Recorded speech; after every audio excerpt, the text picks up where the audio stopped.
The charity event was called a Concert of Hope, which was exactly the kind of name that made Kurt Cobain want to leave before he arrived. It was held at the Royal Albert Hall on a Tuesday evening in October 1993, 3 weeks after In Utero had been released to reviews that couldn't decide whether to celebrate it or be frightened of it. The event brought together musicians from different generations under the premise of raising money for children's hospital charities across the UK. Someone had decided that putting legends and newcomers on the same bill would generate press. They were right. It had generated considerable press. Most of it was about the pairing. Kurt had agreed to it because his manager had explained, patiently and then less patiently, that there were moments in a career that could not be declined without consequence. This was one of them. He had nodded and said fine and meant neither. He arrived at the venue at 4 in the afternoon for sound check, wearing a dark green military surplus jacket over a gray thermal shirt, worn jeans with a tear at the left knee, and boots that had not been new since 1990. His hair was unwashed and fell across his face in the particular way that made photographers follow him and interviewers lean forward. He carried nothing. No bag, no case. His guitar had been brought separately, handled by someone else, which was something he had never fully gotten used to. The Royal Albert Hall was not a room designed to make people feel ordinary. Its ceilings did that specific thing that certain old buildings do. They made the air feel heavier, more considered, as though even sound had to earn its place. Kurt stood on the stage during soundcheck and looked out at the empty seats and said nothing for a long time. The sound engineer asked him if the monitor mix was right. "It's fine," Kurt said. It wasn't fine, but he didn't want to talk about it. Paul McCartney had been at the venue since 2 o'clock. He was 51 years old and had been performing at the Royal Albert Hall since before Kurt Cobain had learned to walk. He moved through the building with the ease of someone returning to a room they'd helped build, greeting staff by name, asking after families, making the kind of small talk that required genuine attention to sustain. He was not performing warmth. He simply possessed it. He had listened to In Utero twice in the preceding weeks, both times at home, in the evening, with the volume at a reasonable level. The first time he had found it difficult. The second time he had found it equally difficult, which told him something, though he wasn't yet sure what. He had mentioned this to his producer, a man named Gerald, over lunch the week before. Gerald had asked what he thought of it. "It's honest," Paul had said, "but honesty isn't craft. The best songs don't make people feel worse. They make people feel less alone.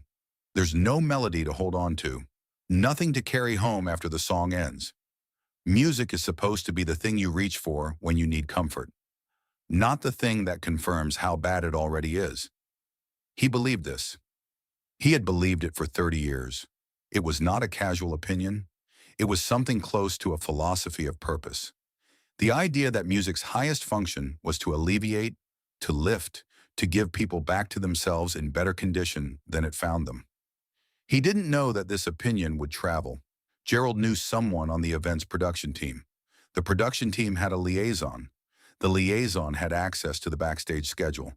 And somewhere in that chain of casual conversation and overlapping professional circles, Paul's lunchtime observation, too much noise, not enough melody, people come to music to escape pain, not enter it, arrived, compressed, and slightly sharpened in the ear of someone standing close to Kurt Cobain's dressing room.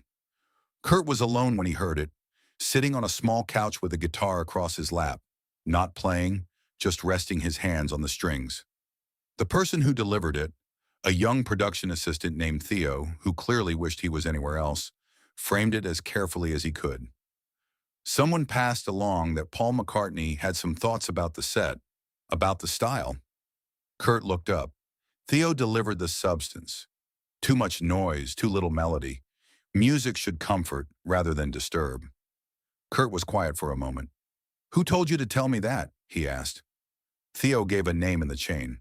Not McCartney directly. 2 people removed. Kurt nodded slowly. "Okay," he said. Theo waited for more. There wasn't more. After Theo left, Kurt sat with the guitar for a long time without moving. The strings under his palms were still. Outside the dressing room, the sounds of the venue assembling itself filtered through the walls. Equipment being moved, voices in corridors, the distant testing of microphones.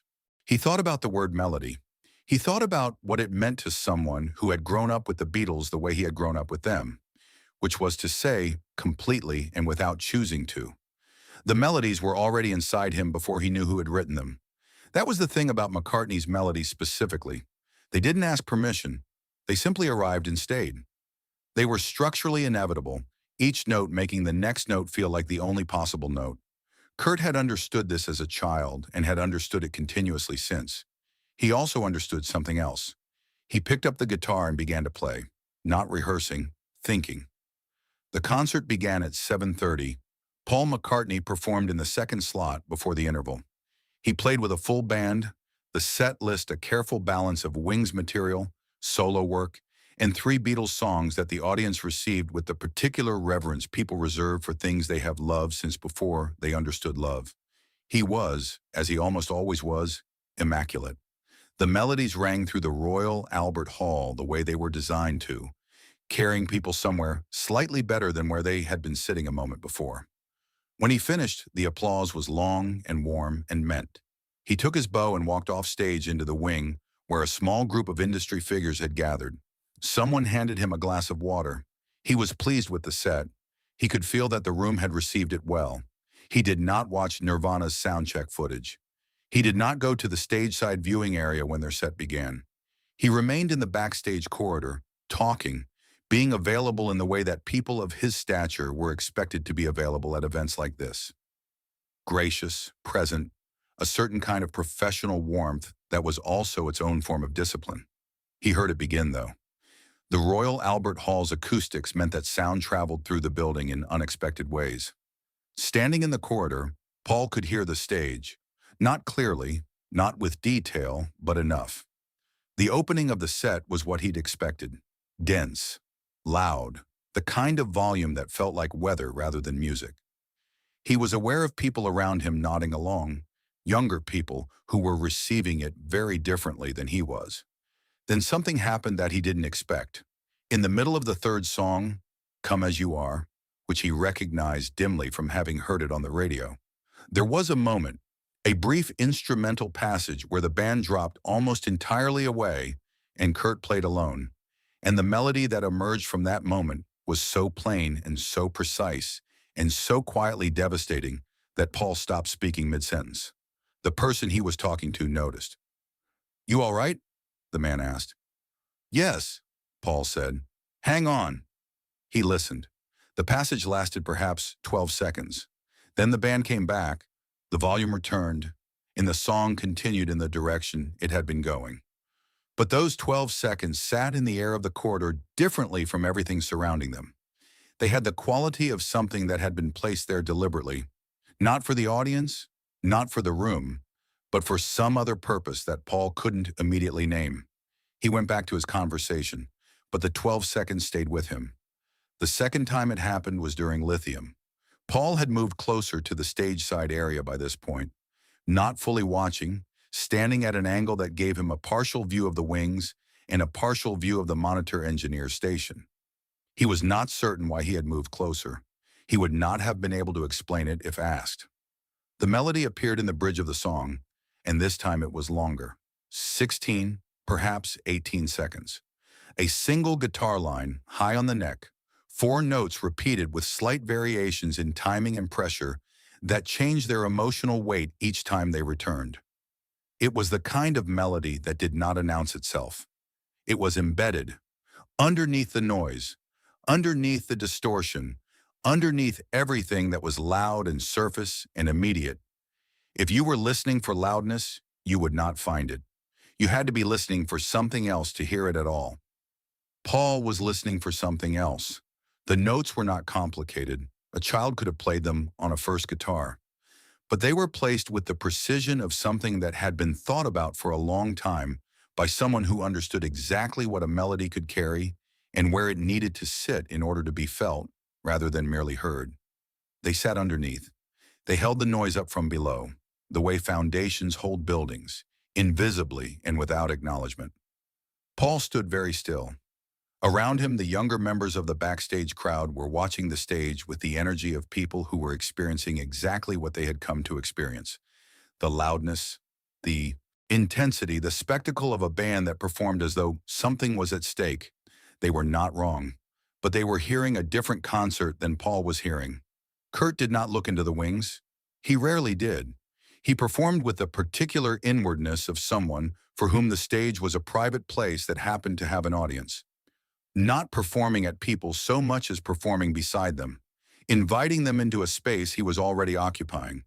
He had not planned the melodies in the way a composer plans things. He had not sat in the dressing room after Theo left and designed a response. It was less deliberate than that and more deliberate than that simultaneously. He had thought about the word melody, and his hands had found where the melodies already were inside the songs, where they had always been, embedded, waiting, and he had chosen to let them surface in the places where the songs breathed. That was all. Whether anyone heard them was a separate question. He had learned early not to attach himself to that question.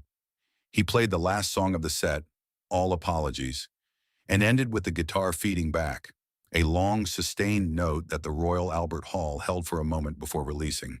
Then he set the guitar down carefully against the amp and walked off the stage. The applause followed him into the wings. He did not stop to receive it. Paul McCartney found Gerald the next morning at breakfast in their hotel. He sat down without ordering anything and put both hands flat on the table and said, "I was wrong about something." Gerald looked up from his eggs. "The melodies are there," Paul said. "In the Nirvana set. I missed them because I was listening for them in the wrong place. They're not on the surface. They're structural. They're underneath everything." Gerald waited. "I told you last week that there was nothing to hold on to," Paul said. "I was wrong. There's a great deal to hold on to. You just have to know where to look." He paused, or where to listen.